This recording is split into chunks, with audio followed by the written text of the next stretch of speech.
नासिक में रहने वाली तृप्ति जी भगवान की टूटी या खंडित मूर्तियों और तस्वीरों को एक डिफरेंट वे में रिसाइकिल करती हैं। बट तृप्ति जी मूर्तियों को रिसाइकिल क्यों करती हैं? मूर्तियों को रिसाइकिल करके वो क्या बनाती हैं? और हम कैसे उनको अपनी खंडित मूर्तियां भेज सकते हैं? क्या आपको पता है कि एक साल में 1 लाख से भी ज्यादा मूर्तियों को डिस्कार्ड किया जाता है, फिर चाहे वो किसी भी रिलीजन की क्यों ना हो। ज्यादातर हम इन खंडित मूर्तियों को या तो पानी में बहा देते हैं या फिर किसी पीपल के पेड़ के नीचे रख आते हैं, बिना ये सोचे समझे कि इनका क्या होगा। तो बेसिकली एक समय पे जिनकी हम पूजा करते थे उनका एंड क्या होता है वो हमें कभी पता नहीं चलता। इसी प्रॉब्लम को नोटिस किया तृप्ति जी ने। मैं बचपन से ही नोटिस करती थी कि चतुर्थी के वक्त ये मूर्तियां पानी में लोग बहा देते हैं। मैं सोचती थी कि ये मूर्तियों का बाद में क्या होता होगा, और जब मैंने नोटिस किया कि ये मूर्तियां डिसॉल्व ही नहीं होती है, सालों तक वैसे ही पड़ी रहती है, तो बहुत बुरा लगा। जब तृप्ति जी को ये पता चला तो उन्होंने इस प्रॉब्लम के बारे में रिसर्च करना स्टार्ट कर दिया और माइथोलॉजी से लेकर हिस्ट्री तक ऑलमोस्ट सब कुछ पढ़ लिया। तब मुझे पता चला कि हमारे पुराणों में लिखा था कि हम जो मूर्तियों की पूजा करते हैं उन्हें पानी में बहा देना चाहिए। उनके हिसाब से ये बात एकदम सही थी। उस वक्त मूर्तियां मिट्टी की बना करती थी, बट उन्हें ये पता नहीं था कि आगे चल के हम लोग प्लास्टर ऑफ पेरिस, प्लास्टिक और कई अन्य चीजों से हमारी मूर्तियां बनाएंगे। तो एक दिन जब तृप्ति जी घाट पे बैठी थी तो वहां पे एक आदमी आइडल्स की 5-6 तस्वीरों को बहाने के लिए ले आया था।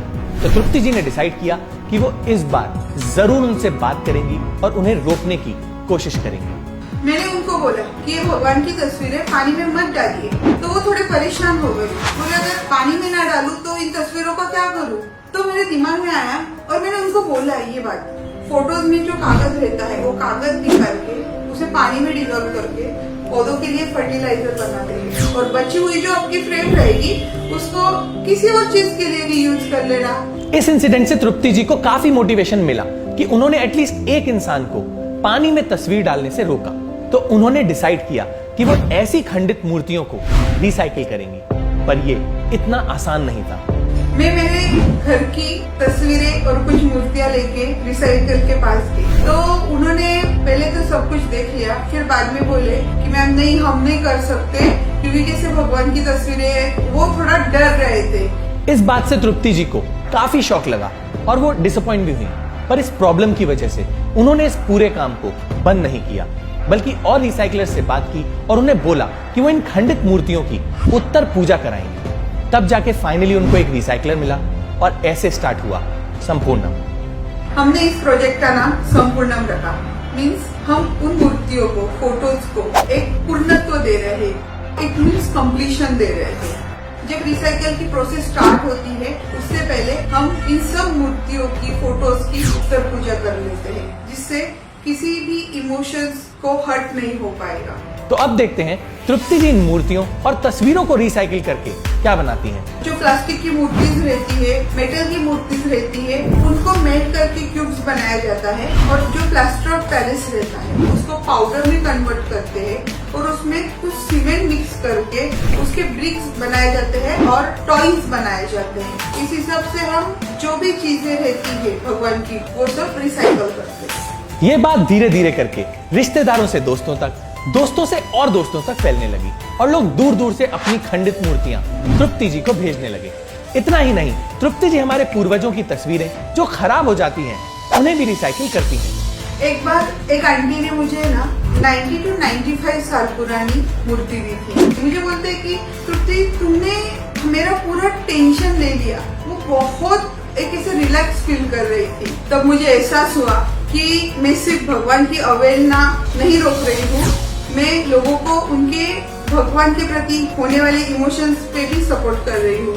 तृप्ति जी आज तक 10,000 से भी ज्यादा मूर्तियों और तस्वीरों को सही तरह से रिसाइकिल कर चुकी हैं। Also it is very important कि संपूर्णम का आइडिया हमें बहुत अच्छा लगा, इसीलिए हम उनकी स्टोरी आपसे शेयर कर रहे हैं। This is not a paid promotion. जैसे एक इंसान के मरने के बाद हमने उनका एक एंड बनाया है, उसी तरह हम जो मूर्तियों को पूजते हैं, अगर वो खंडित हो जाती है तो उन्हें एक संपूर्णत्व तो देना जरूरी है। मैं कहती हूँ कि जैसे आधुनिकता हमने ये मूर्ति बनाने में लाई है, वही आधुनिकता हमें ये खंडित मूर्तियाँ विथआउट करने में लानी है। ऑल्सो तृप्ति जी इन आइडल्स की उत्तर पूजा कराने से उनको सही तरह से डिसॉल्व करके रिसाइकिल कराने तक के कुछ बेसिक चार्जेस लेती हैं, जो उनके फैक्ट्री और लेबर कॉस्ट में निकल जाता है। तो अगर आपके पास भी ऐसी कोई खंडित मूर्तियां है, फोटोज है, तो हमें हमारे ईमेल आईडी पे कांटेक्ट कर सकते हो। तो अगर आपको तृप्ति जी की स्टोरी ने इंस्पायर किया है तो इस वीडियो को शेयर जरूर करिएगा, सो दैट और लोगों को इस बारे में पता चले